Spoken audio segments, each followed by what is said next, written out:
Hello, my grandbabies. Don here, your pop culture translator. Excusez-moi. In the music industry, major artists and their labels are always trying to figure out ways to stay relevant or constantly deciphering the code of longevity. But just like me, the music industry is old as dirt. After eons of rinse repeat methods, i.e. copying or following in the footsteps of the greats such as Madonna, Michael Jackson, and others prior, it's extremely apparent fatigue has now set in with today's music audience, resulting in people diversifying their music taste more than ever, causing artists and their teams to now create entirely new avenues on the streets of fame in order to escape the gnarled clutches of irrelevancy, meaning the trends are dying and traditional routes to success are phasing out. And I want to explore that for this video, along with the cure for irrelevant syndrome, and how trying to cater to everyone nowadays can bite you in the ass.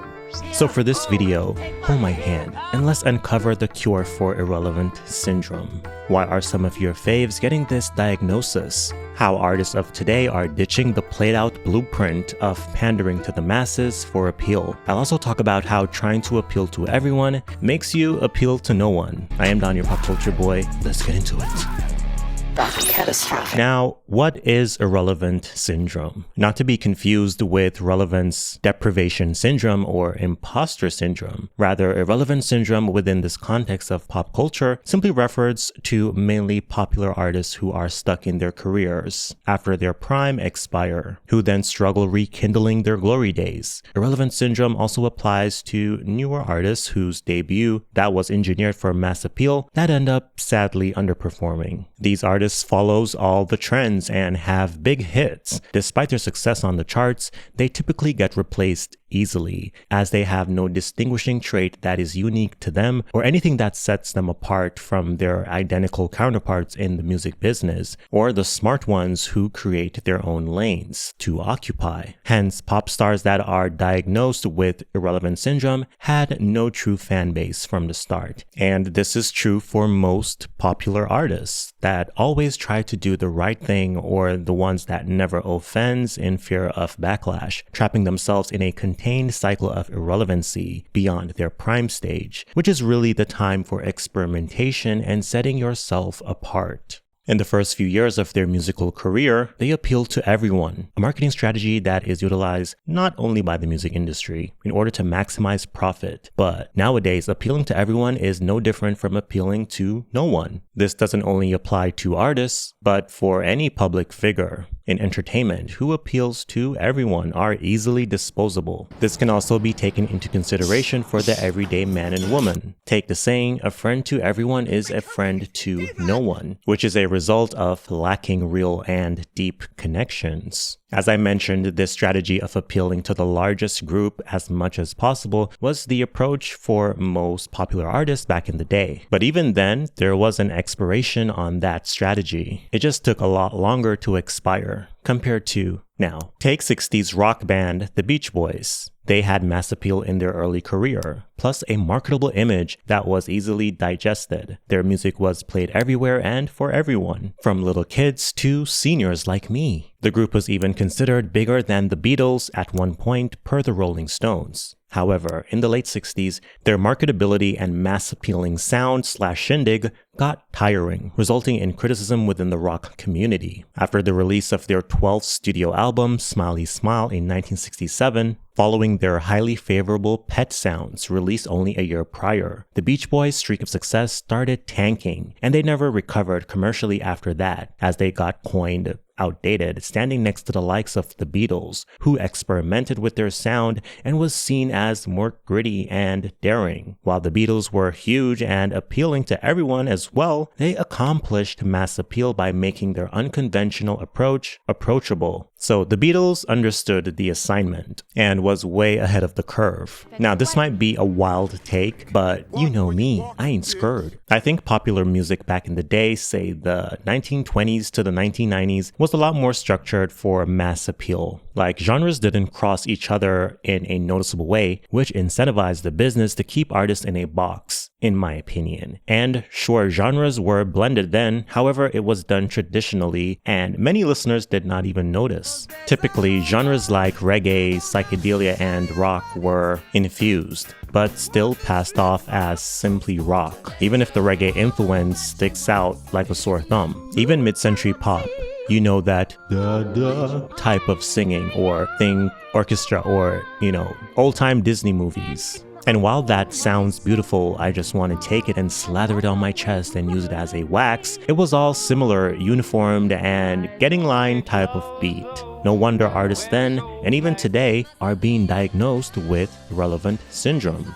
In this age where online virality equates to relevance, a misguided point of view in my opinion, attention seeking is at an all-time high, resulting in certain acts doing anything in order to be seen, becoming tryhards, which automatically certifies an artist irrelevant. Syndrome positive. Now, back in the day, you had to be a tryhard in order to be seen, because everyone was a tryhard, but that module doesn't apply for today's artists, to a certain extent, which I'll expound on in a bit. But yeah, being a tryhard in today's music scene can make one seem forced, inauthentic, or just plain goofy or corny to today's music listeners, especially to the Gen Z audience. The first artist I want to highlight who has become a major tryhard, especially of late, automatically making them irrelevant and at no fault but of their own, is Kanye. What was that? Now, I know what you're thinking. Kanye can't be irrelevant. He's had one of the longest careers in rap history. Remember, being a tryhard is now a turnoff, and especially in Kanye's case, where he doesn't have to be at all. It's even a larger turnoff because it shows that he is desperate for attention, trying to recapture his glory days. Now, I recently made a video about Kanye, the Novi. Go check it out. Shameless plug. Another artist that comes to mind is Chloe Bailey. Chloe is definitely talented, and yes, she is a newer artist that is hungry for fame. So I understand why she pushes herself so hard with everything she does music-wise. As for someone like her, whose name is already out there but hasn't reached megastar level, the more fame she garners, the more opportunities come her way, which also equals more attention. That being said, she comes off way too desperate, way too hungry, which seems like she'll do anything for that iPhone 8. Her performing like she's in heat all the time only make the people that she need to attract ignore her, because when it's too obvious, you typically don't get what you want. Personally, I still have hope for Chloe that she'll find a cure, as she is really talented, because it'll be sad if this is how she goes out. Chloe, if you're watching this, I know you have a lot of energy, I know you are hungry, but dial it back a little bit. And you can still be quote-unquote a tryhard today, but more so exuding pure dominance and persuasiveness to shake off the tryhard claims. So to an extent, you can definitely be a tryhard and not be considered cringe and get taken seriously, making you relevant, like Tate McRae. The way she performs on stage, on camera, she's giving 1,000%, just like Chloe. However, Tate does this while still being calm and effortless. Side note, I'm noticing in the space for the white girlies, there is no one else right now that's actually putting in effort like Tate. We haven't seen a white girl this hungry probably since the 2000s. Also, for Chloe, whose performance comes off more explicit, which many find forced and ingenuine, on the other hand, Tate McRae's dancing is more edgy and on par with her demographic, Gen Z. So it's like Chloe, who's also Gen Z, is being pushed on the older generations with her overexposed image and is not taken seriously. But then again, Chloe got them legs, hips, and body. So it's harder for her to seem chill or not X-rated because she got body. You ain't even got it in. We are at the point where it's more acceptable to be different right out the gate, instead of hopping on trends for a fleeting viral moment. Hence, pioneering a new sound or being experimental from the start is paying off in a major way for newer artists. This is one of the main reasons why Billie Eilish popped off during her trek of her debut EP, Don't Smile at Me, released in 2017, a time of emo rap and trap. Billie made her entry as a sad, soft-singing pop emo girl with minimalist hip-hop, electronica, pop sound. A soft singer packaged in a rapper's aesthetic, inspired by the likes of Travis Scott and Chance the Rapper, made her very unique and one of a kind. Like most artists that debuted in the mid to late 10s, Billie's emergence sparked industry plant allegations, as many accusers thought her music, which was created in her bedroom, produced by her brother Phineas, sounded too impressive, and that they got industry help prior signing to Darkroom and Interscope in 2016. Hot take: we need to start shaming those who accuse artists of being industry plants, because all it means is you're successful in trying to make something out of yourself, and I don't like it. So you're an industry plant. If you think an artist is being fake, just say that. But this industry plant shit is getting on my goddamn nerves. By 2019, Billie released her debut studio album, When We All Fall Asleep, Where Do We Go? In addition to its universal acclaimed status, she was awarded Album of the Year and Best New Artist at the Grammys in 2020. The project was also a commercial success, selling over 300,000 copies in its first week, numbers we rarely see from debuting artists since the 90s and prior, and has so far sold over 4 million album equivalent units in the US. When We All Fall Asleep, Where Do We Go? Dived even deeper into the world of experimentation, with the inclusion of art pop and industrial sounds, also exploring darker themes such as mental health, death, drug addiction, along with peer pressure, themes other pop girlies in the mainstream weren't tackling on a wider level like her, making it clear she's not like most girls in pop, further cementing her as a trailblazer for Gen Z, and paving the way for the next future generation of pop stars. Being different or not following the traditional formula is in right now. Look at Chappell Roan. She doesn't give a fuck. She's releasing pop music while dressed in drag. She represents the queer community proudly, making it clear she has boundaries. I'm a random bitch. You're a random bitch. Something most artists today just will not do, in fear of being cancelled. Calling out paparazzi on red carpets. She's rebellious, calling out the music industry at the Grammys, demanding healthcare for struggling artists, which I don't think will actually happen. But she did this while accepting her award for Best New Artist. Like, who does this in their debut? No one looks like her or sounds like her. And I know some people might say that she is insufferable, and also think she's slowly turning people off. But here's the thing, Chappell Roan is not trying to appeal to everyone. Remember, when you appeal to everyone, you appeal to no one, which is the opposite of what Chappell is doing, building more trust and confidence regarding who she is within her audience and to everyone else on the outside, and it's working for her. Currently, her song Pink Pony Club sits at number 5 on the Hot 100. Meanwhile, her debut album, The Rise and Fall of a Midwest Princess, peaked number 2 on the Billboard 200 chart, and it's currently still in the top 20 and has been on the chart for 53 weeks now. Mind you, the album came out in 2023. Bear in mind, being different and successful in music is not easy, as your brand and image have to be strong as hell to weather the terrains of internet culture and pop culture in general. Otherwise, your uniqueness and difference may fly under the radar, kind of like Coco Jones. Now, don't get it twisted. I'm not implying she's irrelevant or have irrelevant syndrome, seeing she's not getting overhyped by stans on the net. Anyways, Coco Jones is beautiful, but she doesn't have a strong image to make her stand out. Hence, her unique, deep voice and Keke Palmer-esque personality go largely unnoticed. She gives the vibes of an actress, which I think she is actually or was.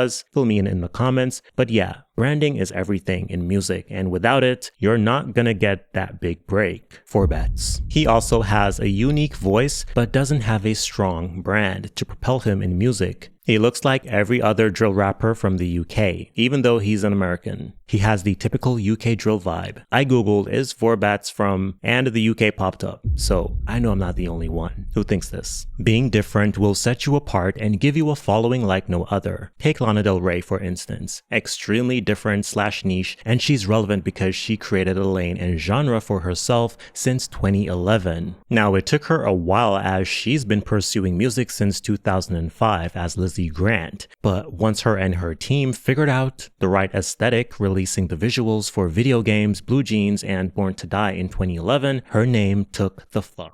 off with her doom and gloom music that draws influence from old Hollywood glamour and toxic romance. And despite the backlash regarding her musical aesthetic, the romanticization of 1950s America, meshing with today's more progressive conversation in regards to American history, I believe in the country America used to be. And is her music tone deaf to these conversations, she still has a large cult following. She also was accused of being racist in 2020 after complaining online for being tagged as an anti-feminist. Lana stated despite singing about similar themes as other female artists who in her view was less scrutinized compared to her, that mainly include black women such as Beyonce and Nicki Minaj. She was also called an industry plant, probably one of the first artists along with Chance the Rapper to be labeled plants in the 10s. Point I'm making is she got backlash, but because she has such a strong brand that's not trying to cater to everyone from the start, she weathers them pretty well, unscathed even, due to her tailored audience who have a strong connection with her and her music. Although The Weeknd has catered to the general public a lot, releasing radio-friendly hits and popular music, he did it in an interesting way by not hopping on trends completely, instead blending the trends with what makes him unique, which is his twisted, dark, alternative take on R&B. So because he made his anti-popular aesthetic his brand by fusing that with popular tropes in music like his harmonization, plus his Michael Jackson-esque vocal delivery, which is nostalgic and brand-friendly, he became popular by default. That's why his last album, Hurry Up Tomorrow, sold 490,500 equivalent units in its first week. Mind you, the album is not for everyone, but with numbers like this, you'd think it is. Justin Bieber is an artist who definitely have irrelevant syndrome, and it's more to do with the fact that he is stuck in the Peter Pan phase. And you see this with how the internet treats this grown man who's 31 with a wife and child, like a child. The internet sees him as this victim of Diddy and Selena Gomez and now his wife, Hailey Bieber. Now, I do feel like something is going on with him right now. Definitely seems like drugs are at play, which he has denied. But that aside, as that's for a different video for a different day. Sorry, I just have to go on a tangent. Meanwhile, how many men,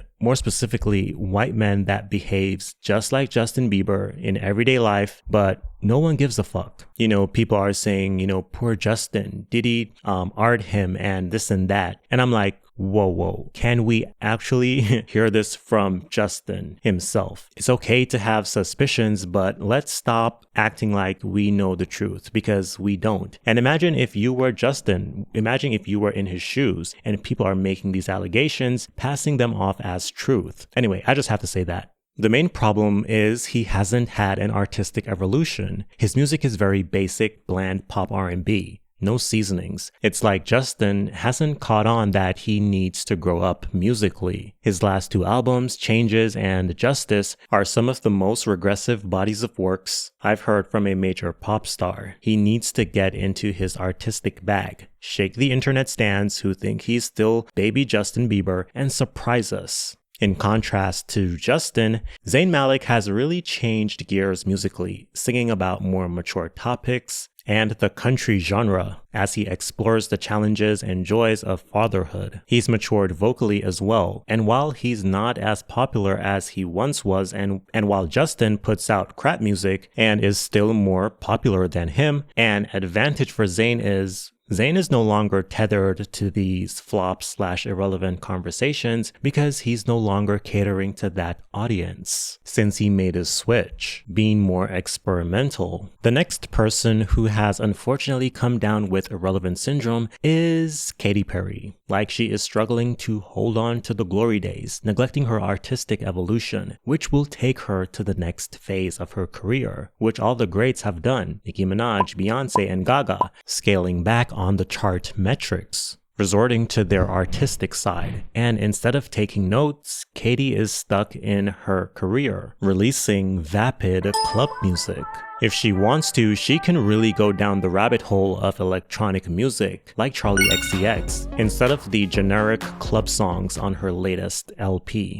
143. No one is exempt from the state of irrelevant syndrome. That being said, it's avoidable by establishing artistic integrity, being less hits and high chart positions driven. While it can be beneficial for an artist to produce chart-topping hits that become soundtracks to our lives, at the end of the day, that artist will only be reduced to a hit maker or just a brand for the music industry to profit off of, becoming irrelevant over time if the signs are ignored. Plus, you can't be number one forever, and those achievement becomes encapsulated and stifling, as all it means for the most part is that you sacrificed your art for a majority of your career, releasing palatable music for the general public's stamp of approval. Rihanna. From 2005 to 2012, Rihanna had released an album each year except for 2008, constantly working and producing chart-topping hits. There was a period where Rihanna was always present in our lives. Rihanna was the hit-making machine of the 10s, securing 9 number ones on the Hot 100 in that decade, with 14 number ones overall, surpassed Michael Jackson, and is now situated as the 4th artist with the most number one singles in the US. Rihanna's music dominated the radio, high school classrooms, the clubs, and baby showers.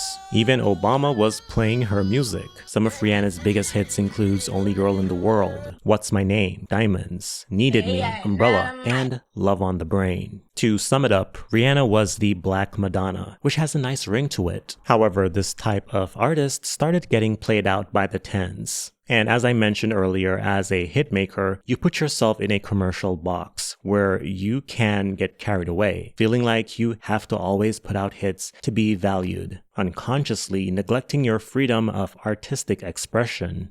After the tumultuous, commercially successful trek of her 7th studio album, 2012's Unapologetic, Rihanna didn't release another album until 2016, due to touring in 2013 and 2014. Coming to terms with her success as an artist, the singer started to see the problem in her hits-filled catalog. I want an album that I could perform in 15 years. Not any songs that were burnt out, she told MTV in 2015. Also, Rihanna said she wanted her 8th studio album to be soulful and timeless, having found the really big songs on her past albums had fallen out of taste. So she's putting out all of these big hits, she's number one, she's dominating the charts, but a lot of those songs are surface level when you think about it. And as an artist, you get older and you need to progress your art. And those songs, she just fall out of love with them. Anti, her 8th studio album, suffered multiple delays, which involved Kanye West as the initial album executive producer in 2016, and a slew of singles that got released in 2014 got scrapped from the album's track list after they didn't perform to Rihanna's normal high number standard,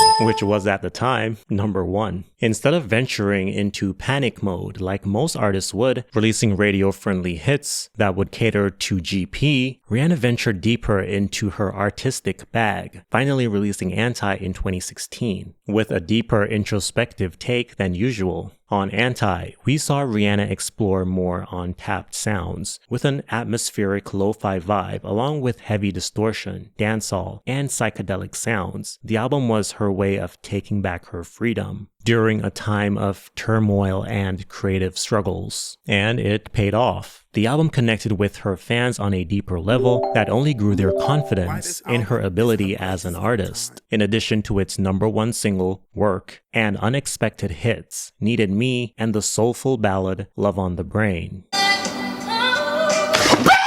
Anti has been certified 6 times platinum in the US and is the first album by a black woman to spend 300 weeks on the Billboard 200. And despite the crave for new music within the public, she hasn't released another album since. Doja Cat did this as well, although prematurely and in a high-risk way. That includes trolling, bait raging, and having a mental breakdown on the internet. Nevertheless, she escaped the irrelevant syndrome, and at this point, we can't really expect what she's going to do next, nor is there a heavy emphasis for her to be a hitmaker, but a true artist, or whatever a true artist means to her.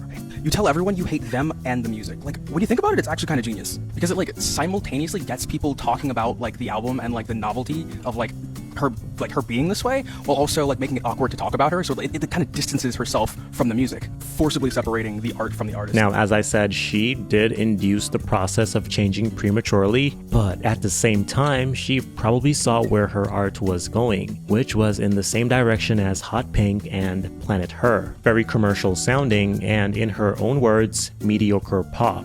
That was a cash grab. She traded all of that in favor of Scarlet, a neo-soul rap album that explores her deeper side and her true feelings about toxic fame / stan culture. And that's the cure for irrelevant syndrome. So that's my story, and I'm sticking to it. I stole that from SZA. Sorry, SZA. What do you think? I am Donnie Pop Culture Boy, and I will see you in the next one.